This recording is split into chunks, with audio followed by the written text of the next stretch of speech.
اب جیسے روزہ ہے تو روزے میں برش وغیرہ اور ٹوتھ پیسٹ وغیرہ یوز نہ کریں حالت روزہ میں، تو مسواک رکھیں اپنے پاس۔ نبی کریم صلی اللہ علیہ وسلم سے بارہا ثابت ہے کہ آپ نے حالت روزہ میں مسواک کو استعمال کیا ہے۔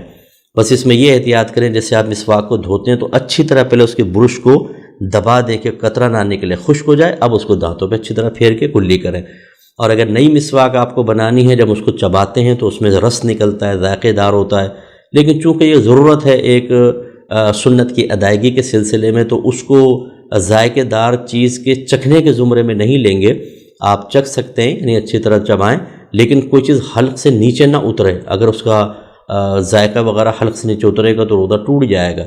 اچھی طریقے سے اس کو چبا کر پھر کلی وغیرہ کریں تاکہ ذرات اندر نہ جائیں، اور پھر وہی اس کو اچھی طرح دھو کے اچھی طرح اس کے برش کو دبا لیں کہ قطرہ ٹپکے نہیں، اور پھر ذرا اپنے دانت کو اچھی طرح صاف کریں۔ تو حالت روزہ میں بھی اس کا خیال رکھنا چاہیے۔